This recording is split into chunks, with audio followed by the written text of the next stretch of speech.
Hey, we're Saints. Father Chris here. Welcome to the Crucifixion live stream. Glad to have you beautiful people with us. We are trying something new today. As you see, Deacon Greg is here. We got a whole new setup, and we're going to try something fun and new. We're going to have a conversation today. So glad you're in. Welcome. I want to tell you a story to start this off. It's a real story. It just happened to me this morning, and it honestly, not to be too silly, but it impacted me. So you know that old movie, Pay It Forward, where you do something nice for another person for no particular reason.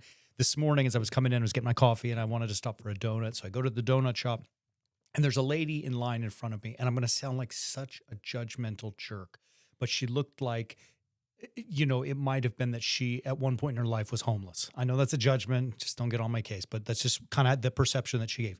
And she turned to me and said, "You want a coupon?" That's what she had, a coupon for a donut. I was like, "You know what, sweetheart? Thank you." I said, "I appreciate you." I said, "You save that. Use it the next time you come." And she goes, "Okay, my boss gives them to me. I have plenty." So I turn around. I had ordered my donut. I asked for a cup of coffee, and they passed it behind the counter to, the lady at the cash register. And so as the gal who offered the coupons turns to leave, I step up to pay, and the cashier says, "You're all taken care of." I'm like, "What?" So I turned, I looked at the girl. I'm like, "E!" I just yelled at her, I'm like, "Did you do that?" I'm like, "You don't have to do that." And she said to me the following. She said, "I try to take nice things that have been done to me and do them to others as well." I mean, the pay it forward mentality. And I said to her, "What's your name, dear?" She said her name was Erica. So I don't know that Erica will ever see this or knows who we are, but if you do, you made an impact. And I said, "Erica, God bless you." I said, "I'm going to say a prayer for you." I said, "You're going to end up in a sermon one day, this story," but here we are. So all of that to say, what really struck me as I was walking, like, I told her, "Erica, I do that kind of stuff as much as I can. I try to help people, not just buying donuts, but, always pushing and paying it forward." I said, "But you're the first one that did it to me." And I mean, that's not to say that other people haven't done a million beautiful things to me. I was just in that context of I go up to pay and it's already been taken care of. It was the first time that ever happened to me. Hmm.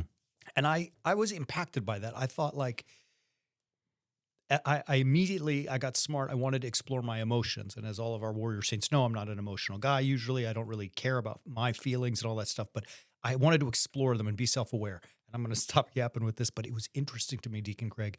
I noticed that I was like happy. Hmm. I felt light. I felt powerful. Like, oh my gosh, how do I go forward? And now, do I pay it forward? What am I going to do next? What's my, part in the story to continue the saga? I felt peaceful. I felt like, and again, you guys know I'm not like this voodoo God is a magician with a magic wand waver, but I felt like somehow God made this whole event happen. You know what I mean? To help steer the course of my day and impact it and whatever. So, I don't know.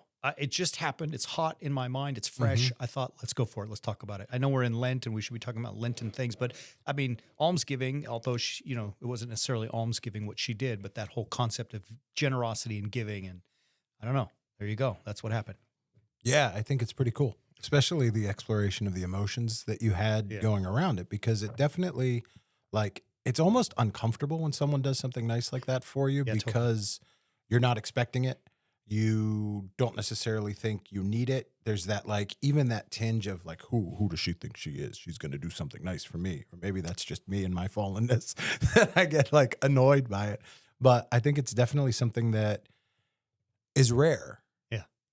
But it's definitely part and parcel with what we've been talking about with the fasting last week. I mean, you brought up almsgiving. Is almsgiving just giving to the poor, or is it more of this idea of doing something for someone else? Yeah. So if Lent is a period that is refocusing us, then those opportunities become moments that allow us to refocus from self and start focusing on someone else. Yeah, for sure. Because really, you're right. That's the whole battle, right? That's the battle of the cross. The crucifixion life is the sacrifice of self for the sake of other, the way Christ did in the garden. Yeah, I mean, what you do to other people, maybe that's a really good focus right there, at least for this, whirlwind of a conversation, is what do you do in your life that is going to help you focus on doing towards or doing for other people? I mean, we hear that right from the Lord himself, right? Like we pulled out some scripture. I'll just read it for everyone. We have in the Gospel of Luke. We're going to explore chapter 6, right? And Hmm. Deacon Greg's got it here. It's kind of like the Lucan version of the Sermon on the Mount, right? So Matthew 5, 6, 7 is often referred to as the Sermon on the Mount. This in Luke is referred to by scholars as the Sermon on the Plain because he was in a level place. All right. So in chapter 6, give to everyone who begs from you, and of him who takes away your goods, do not ask them again. And as you wish that men would do to you, do so to them, right? So I mean, it's, it's the golden rule stuff, right? Like, I mean, what do you want? What would you like? That's what you have to take and give to others. And I don't think, I'll stop here, that it's just about preference. This is what my preference, like, I like this, and I wish someone would buy me the right kind of candy. That's, I like Reese's instead of Snickers, right? That, not like this kind of what you want, but the respect, the treatment. Yeah, and I think that the caution that goes into that is that we're not focusing on it in the sense of others doing it back. We just do it for the sake of doing it, and we do it for the sake of, this is a way that I like to be treated because it makes me feel nice. And therefore, I'm going to treat others that way so that they feel nice, not so that someone is going to do something back. But like, I mean, I have 2 little kids, as you know, Yeah. 4 and 2. Eleanor is always complaining that her brother's doing X, Y, and Z. And then we catch her doing the same thing back to him. Yeah. So it's, for her, it becomes a reference point. Would you like that? Or remember how you didn't like that when that happened? Let's reconfigure how we're acting with our brother so that we understand how interactions with people should go. Yeah. Right? Yeah, for sure. Yeah, I mean, it's a good image too to use our children, because when they're young like that and as they're learning how to behave as, healthy crucifixional adults, I mean, we have a great image of, very often seeing them conquer and do the right thing, but they also, as they grind through it, we all make, those mistakes. Right. And as children, they give us that image that we can look at. It also made us think of the epistle to James, or the epistle of James. Well, and before we get into James, I think it's important too to see how Luke goes from that 30 and 31 when he gets into 32. And he says, if you love those who love you, what credit is that to you? Even sinners love those who love them. Yeah. The rubber really hits the road when we're faced with those people that either we don't know or that don't like us. Right. And then we're in that situation where, am I still going to treat them the way that I would want to be treated just because I am focusing on other?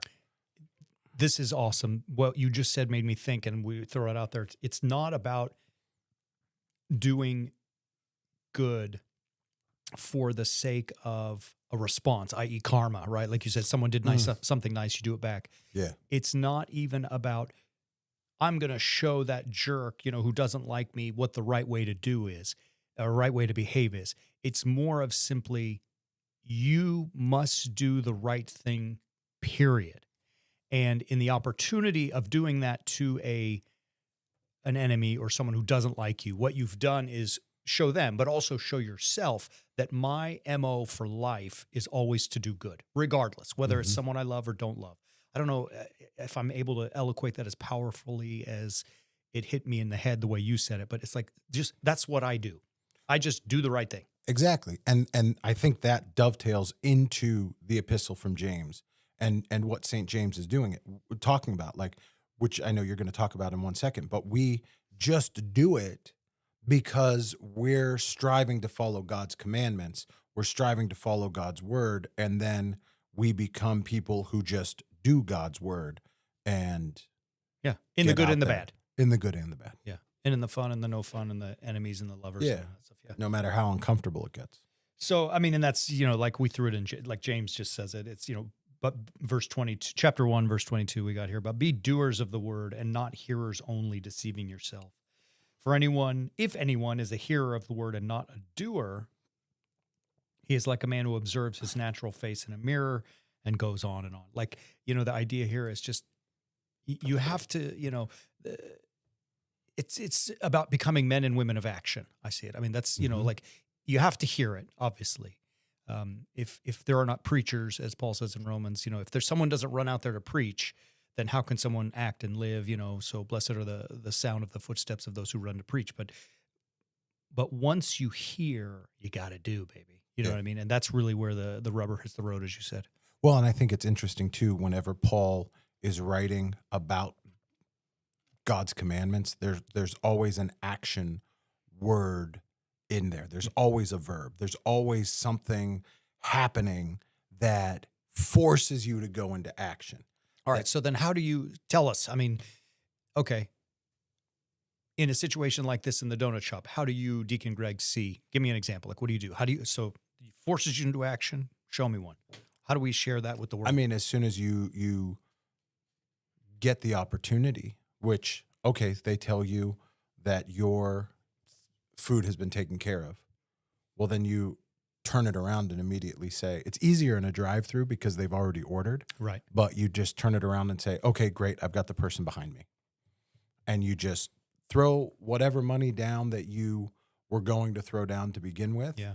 And, like I said, it's easier in a drive-through because they've already ordered. They can tell you exactly what that cost, et cetera, et cetera. But you're still able to get out there and do something in the immediate thing. Like if it's forcing you into action, everything. Yeah. The Gospel of Mark uses that word immediately over and over and over again. And I think that's because it's telling us everything that we're called to do immediately. Yeah. Encounters with those Christ-like actions cause an immediate effect. All right. So here's one that goes hopefully to that point. Something you said just made me think about it. My habit is after I, have dinner or a snack, whatever, I take the plate and put it in the sink. Mm-hmm. Well, my wife will get it. Why does she have to get it? I mean, in our house, those responsibilities are hers. I mean, that was just kind of how it fell, and not a sexist, chauvinist thing. It is what it is. But why can't, if there's a bunch of dishes in the sink, why can't I just shock her? Because it probably would be shocking her. But just put them in the dishwasher. You know what I mean? Something like this, where it's maybe this is it. It's an anticipation. And it can be simple, I think, really simple and anticipatory task to tell someone else, I love you. Maybe that's even what it's all about. I'm doing something that's not necessarily mine to do, but I'm just going to do it because I'm there, and let's do it immediately, right? And like you said, right in the moment. Yeah. I don't know. We've gotten into the habit because she hates loading the dishwasher and I hate washing the actual dishes. So we have negotiated that my job is to load the dishwasher after dinner and then she'll wash the dishes. But in those moments where, she doesn't have time to do all the pots because the kids are doing their thing, or it's bath night and we got to be shuttling around and doing all of that, I end up washing the dishes sometimes. And then she comes out and she's pleasantly surprised. Like you said, it becomes that moment of just saying, I love you. So maybe what if we wrap this convo up today with that idea of maybe throwing it out to our beautiful warrior saints? I was thinking in the drive down, what does it mean to be a warrior saint? And the first part of the phrase warrior, I mean, you're bad, blank, you know what I mean? You're tough and fierce and you're conquering, all of the sins and the monsters in life. And the saint part of it is what connects us to God and to his word and living that life, the Christ-like life. The warrior part is the action. The saint part may be the learning part of it and so on. So how does one become a warrior saint? And I'll throw this challenge at you all, and then we'll let you off the hook for the day. What if you spent the balance of Lent? So as you're watching this, there's probably 5 or 6 weeks left of, not 6, right? 5 weeks left of Lent as we move towards Pascha. And what if you spent, in addition to, not instead of, your fast for those who are fasting, what if you spent that time and said that each day I am going to try and to find at least one thing, if you can do more, great, but at least one thing that is unsolicited, benefit, blessing, joy, peace, whatever, inducing on another person, without them asking, without them thinking. It can be small, it can be big. perhaps as you continue down the rest of this path, you spend the rest of the month, you're like, I'm getting bigger and bigger with this. So great, go for it. But what if you spent the rest of Lent saying, I'm going to do at least once a day something nice for someone else? I think you should. Anyways, I think that's a beautiful thing to say. Yeah. So they can visit us at Warrior Saints. Check out our Understanding the Bible. As you do this, remember, don't forget Erica, beautiful lady who paid it forward for me today, who led to this beautiful first experimental rambling of the two of us. Hope it was good. Love you. We will be back tomorrow. And as always, keep walking on the way of the Warrior Saint.